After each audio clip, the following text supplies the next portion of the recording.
आप सबका ज्ञान बिहार एजुकेशन में स्वागत है। आज हम लोग क्वेश्चन नंबर 6 से देखेंगे। पिछले क्लास में हम लोग रेशियो का कंसेप्ट और प्लस में कुछ क्वेश्चन भी हम लोग देखे थे। इस क्लास में हम लोग कंटिन्यूअस कुछ क्वेश्चन हम लोग देखेंगे, प्रैक्टिस करेंगे और इसी पैटर्न के अकॉर्डिंग हम लोग आगे भी क्वेश्चन हम लोग और भी देखेंगे। तो चलिए क्वेश्चन नंबर 6 में जैसे कि कहा जा रहा है कि 3 व्यक्ति स्थान ए से बी के लिए पैदल चलता है, उसकी चाल का अनुपात 4:3:5 के अनुपात में है, तो उसके द्वारा बी पर पहुंचने में लिए जाने वाला समय का अनुपात ज्ञात करें। ठीक है, तो चलिए ये थोड़ा सा हम लोग देखते हैं। चाल का रेशियो दिया गया है और चाल और समय में क्या होता है, इनवर्सली प्रोपोर्शन होता है। क्या होता है? इनवर्सली प्रोपोर्शन होता है।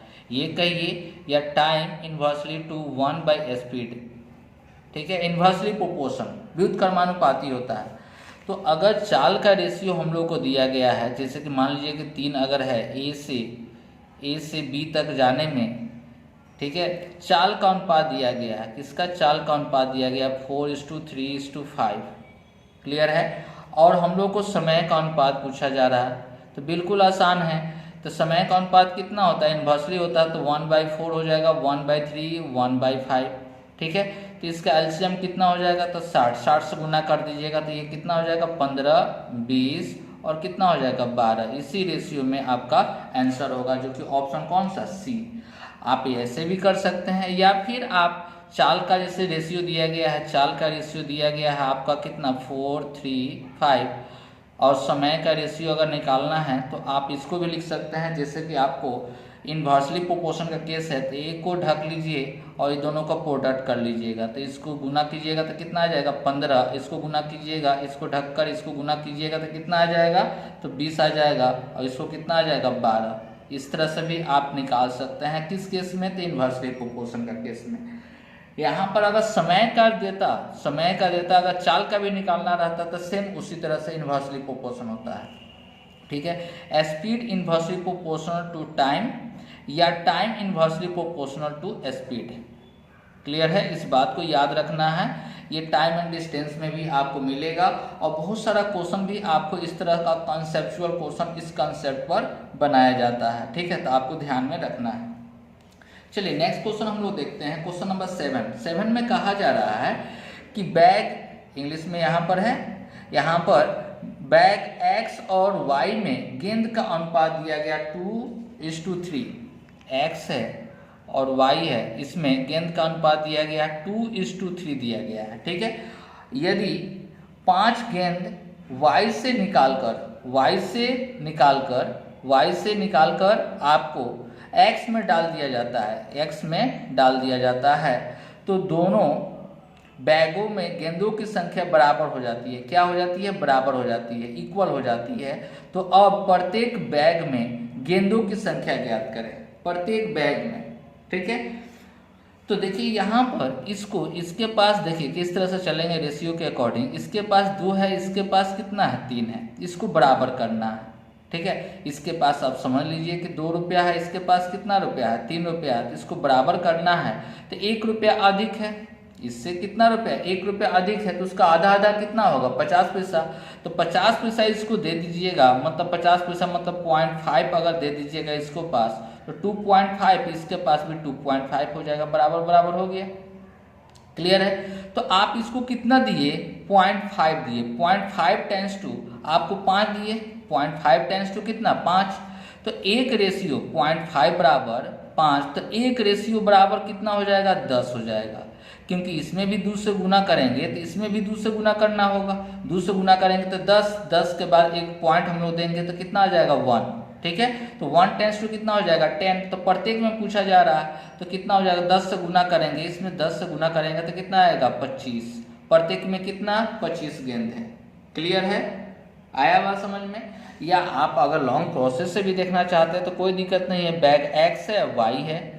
ठीक है, तो इसमें 2 और 3 दिया गया, तो रेशियो को हम लोग कोई ना कोई वेरिएबल से हम लोग लेकर चलते हैं। तो इसमें हम लोग लेकर चल जाते हैं क्या? पी। इसके पास भी क्या? पी। अब कहा जा रहा है इसमें 5 गेंद घटाया जा रहा है, निकाला जा रहा है। अब किस में डाल दिया जा रहा है? तो ऊपर वाला में डाल दिया जाता है। अब दोनों आपस में क्या हो जाता है? बराबर, 1:1। बराबर का मतलब क्या? 1:1। याद रखना है कि बराबर का मतलब एक, रेशियो 1 होगा। अब क्रॉस मल्टीप्लाई करेंगे, तो क्रॉस मल्टीप्लाई करेंगे तो 2p + 5 = 3p माइनस कितना हो जाएगा 5 को इधर भेजेंगे तो 10, इधर 2p को भेज देंगे तो p = कितना आ गया 10, 2p = कितना 10। तो हम लोग को प्रत्येक में जब काम करने के बाद 5 देने के बाद आपको प्रत्येक में पूछा जा रहा है बराबर बराबर, ठीक है। तो आप यहाँ पर 3p - 5 लिखिएगा, तो 10 से गुना कीजिएगा 30 - 5 मतलब कितना आ जाएगा 25। ऐसे भी आप बना सकते हैं, कोई दिक्कत नहीं है, या आप देख कर भी बन जाएगा।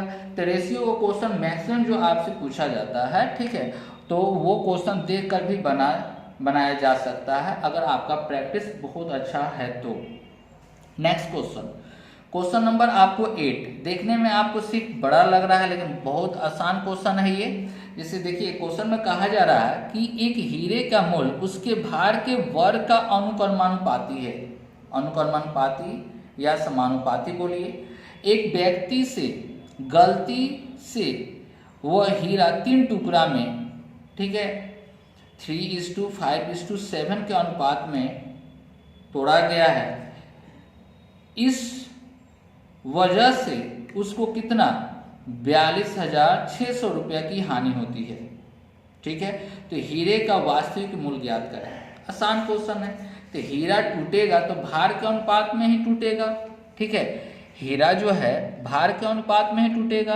तो यहाँ पर जैसे कि मान लीजिए कोई एक हीरा है, वो हीरा को 3 पार्ट में तोड़ा गया A, B, C, ठीक है, किस रेशियो में, तो 3:5:7 क्वेश्चन में दिया गया है। ये वेट के रेशियो में तोड़ा गया है। तो टोटल को जोड़ेंगे तो 8 और 7 कितना हो जाएगा, तो 15। टोटल कितना रेशियो था, तो 15 रेशियो था टोटल, ठीक है। तो इसको हम लोग टोटल अगर बात करें तो टोटल कितना आ गया 15 आ गया, ठीक है। अब प्राइस निकालते हैं, क्या निकालते हैं प्राइस, ठीक है, मूल्य निकालते हैं। तो मूल्य के लिए क्या बोला जा रहा है कि एक हीरे का मूल्य उसके भार के वर्ग का अनुक्रमानुपाती है। Price of a diamond is directly proportional to square of its weight. उसके वेट के डायरेक्टली क्या है, स्क्वायर के बराबर है। तो इसको 9, ये कितना हो जाएगा 25, इसका कितना 49, इसका स्क्वायर करेंगे तो कितना हो जाएगा 225 हो जाएगा। हो गया।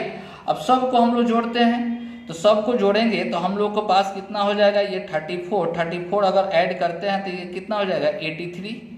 ये टोटल अगर तोड़ के बेचेंगे तो 83 आएगा, बिना तोड़ के बेचेंगे तो इतना आएगा। तो कितना का हानि हो रहा है, हानि हम लोग को ना होगा। अगर बिना तोड़ के बेचेंगे तो कितना में बेचेंगे 225 में, और तोड़ के बेचेंगे तो कितना 83 में। तो कितना का लॉस हो जाएगा, तो घटा देंगे तो कितना आएगा 2, और ये कितना हो जाएगा आपको 41 आ जाएगा। लॉस हो गया 142 का लॉस हुआ, ठीक है। 10 हम लोग को क्वेश्चन में कहा जा रहा है कितना का टोटल लॉस है, तो 42600 का लॉस है। तो एक बराबर कितना हो जाएगा, तो आपको 300, एक बराबर कितना हो जाएगा 300। तो क्वेश्चन में कहा जा रहा है हीरे का वास्तविक मूल्य, तो वास्तविक मूल्य यही ना था 225, तो 225 बराबर निकालेंगे 225 गुने कितना 300 गुना कर देंगे तो 6500, मतलब 67,500 आपका वास्तविक हीरे का मूल्य होगा। क्लियर है, कोई दिक्कत है। नेक्स्ट क्वेश्चन हम लोग देखते हैं। नेक्स्ट क्वेश्चन में हम लोग को क्वेश्चन नंबर 9 में देखा जाए तो कहा जा रहा है क्वेश्चन नंबर 9 में कि एक बस का फेयर जो दिया गया है, दोनों के बीच का किराया का जो है आपको भार कितना इंक्रीज किया है, तो 5:7, मतलब पहले कितना था 5 रुपया था, पहले कितना था 5, बाद में कितना हो गया, तो बाद में हो गया 7 रुपया। रेशियो को अपने अकॉर्डिंग रीड करना है।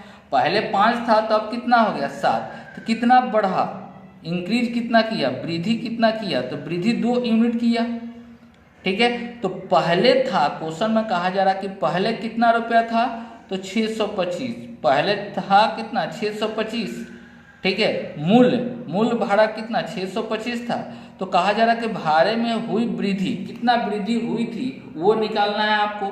तो आपको 5 रेशियो बराबर 5 रेशियो बराबर कितना 625, मतलब कितना से गुना किया गया है 125 से गुना किया है, तो 2 बराबर कितना हो जाएगा 250। 2 बराबर कितना हो जाएगा 250। बहुत आसान क्वेश्चन है, ठीक है। यहाँ पर 5 बराबर वास्तविक पहले जो मूल्य था 5 रेशियो था, 5 बराबर क्वेश्चन में कहा जा रहा था कितना 625, तो 1 रेशियो बराबर 5 से डिवाइड करेंगे तो 125 आएगा। कितना बढ़ा है रेशियो में, कितना बढ़ा है तो 2 यूनिट बढ़ा है, तो 2 रेशियो बराबर कितना हो जाएगा 250। बहुत आसान क्वेश्चन है, क्लियर है, जो कि ऑप्शन आपका कौन सा डी आपका बिल्कुल सही है। नेक्स्ट क्वेश्चन हम लोग क्वेश्चन नंबर 10 में आपसे कहा जा रहा है, क्वेश्चन नंबर 10 में कि युद्ध से पहले किसी सेना में टैंक और प्लेन का अनुपात कितना था 5:3। टैंक और प्लेन का अनुपात कितना था 5:3। 5:3। युद्ध के दौरान 1000 टैंक और 800 प्लेन नष्ट हो गया, ठीक है। इसमें नष्ट हो गया कितना 1000, इसमें कितना हो गया 800। नष्ट होने के बाद इसका रेशियो हो जाता है 2:1, ठीक है। तो युद्ध के बाद टैंक की संख्या ज्ञात करें, ठीक है। युद्ध के बाद टैंक की संख्या मतलब 1000 टैंक नष्ट हो गया, पहले निकाल लेंगे 5, ठीक है, उसके बाद में 1000 घटा देंगे तो हम लोग का आंसर आ जाएगा। तो चलिए हम लोग को x थोड़ा देर के लिए यहाँ पर मान लेते हैं। अगर टैंक कितना था पहले तो 5x था, इसमें से 1000 क्या हो गया तो नष्ट हो गया। प्लेन कितना था तो 3x - 800 हो गया। रेशियो कितना 2:1, क्लियर है। अब क्रॉस मल्टीप्लाई कर लेंगे तो 5x माइनस कितना हो जाएगा 1000, गुना कर देंगे तो 6x माइनस कितना हो जाएगा तो 1600, ठीक है, 1600 हो जाएगा। तो इसको इस साइड में ले जाएंगे तो x बराबर, इसको इस साइड में कर देंगे तो कितना हो जाएगा 600। x बराबर कितना हो गया 600, x का वैल्यू कितना हो गया 600। तो आंसर में कहा जा रहा कि युद्ध के बाद तो 5x माइनस 1000, तो 5 से गुना करेंगे, इसको 5 से गुना करेंगे, 600 को 5 से गुना करेंगे तो कितना आ जाएगा आपका 3000 आ जाएगा। 3000 में 1000 चला जाएगा तो कितना हो जाएगा 2000 आपका आंसर। ऑप्शन कौन सा ए आपका बिल्कुल सही होगा, क्लियर है। बहुत आसान क्वेश्चन है ये, बनाइएगा, आपसे बन जाएगा। विद इन टाइम में बनाना है, स्पीड आपको इसमें होना चाहिए। नेक्स्ट क्वेश्चन 11 नंबर में कहा जा रहा है कि यदि चुने गए और न चुने गए उम्मीदवारों को अनुपात आपका कितना है 14:25 से, ठीक है। चुने गए मतलब सिलेक्टेड, ठीक है, सिलेक्टेड और अनसिलेक्टेड का रेशियो दे रहा है कितना 14 और कितना 25। तो टोटल अगर आप निकालिएगा टोटल कितना हो जाएगा, टोटल को ऐड कीजिएगा तो कितना आएगा 39। टोटल कितना 39। अब कहा जा रहा है कि यदि कितने उम्मीदवार ने आवेदन किया था, यदि, ठीक है, यदि 35 कम लोगों ने आवेदन किया होता, तो इसको x मान लेते हैं, इसको भी x मान लेते हैं थोड़ा देर के लिए x। इसमें कहा जा रहा क्वेश्चन में कि कितना कम अगर उम्मीदवार करता फॉर्म भरता तो 35 कम फॉर्म भरता, और कहा जा रहा है कि 10 लोग कम चुने जाते, 10 लोग कम चुने जाते तो 14x माइनस 10 कम चुने जाते, ठीक है। तो अब कहा जा रहा कि चुने गए और नहीं चुने गए का अनुपात 3:5 रहा, तो आपको बताना है, ठीक है। तो इसमें से इसको घटा देंगे तो 14 घटा देंगे तो कितना आ जाएगा 25x हो जाएगा, और इसमें से इसको घटा देंगे तो कितना आ जाएगा -25 होगा, क्लियर है। अब इसी का अनुपात दे रहा है, इसी का अनुपात दे रहा है, कितना अनुपात दे रहा है, तो अनुपात ये दे रहा है आपका कितना 3 और 5 के अनुपात में दे रहा है। तो ये 3 दे रहा है, ये कितना 5 का अनुपात दे रहा है। तो इसको गुना करेंगे, क्रॉस गुना भी कर सकते हैं ऐसे, ठीक है। तो इसको गुना करेंगे तो 70, और ये कितना हो जाएगा 14×5 ये कितना हो जाएगा 50 और 75x, और इसको गुना करेंगे तो -75 हो जाएगा। इसको इस साइड में भेज देंगे तो 5x, और इसके इस साइड में कितना हो जाएगा 25। x बराबर कितना आ गया 5, x बराबर 5, ठीक है, x बराबर 5। तो कितने उम्मीदवार ने आवेदन किया था, ठीक है, शुरू में आपसे पूछा जा रहा था, तो कितने उम्मीदवार किया था, तो 39x, इसलिए आपका 39x, तो 39 इंटू कितना 5, 5 से गुना करेंगे तो 5 हो जाएगा, 4 कैरी 195, मतलब 195 जो आपका है, यही आपका आंसर, जो कि ऑप्शन कौन सा, ए आपका है। क्लियर है, कोई डाउट है? इसको आपको 2 बार 3 बार, बहुत आसान क्वेश्चन है ये सब, ठीक है, इसको 2 बार 3 बार आपको बना लेना है, समझ लेना है, और टाइम कम लेना है। ये क्वेश्चन को ये नहीं कि आपसे बन जाए, आपको टाइम को भी ध्यान में रखना है कि आपको कितना समय में ये क्वेश्चन बन रहा है। आज इतना ही, ओके, थैंक यू।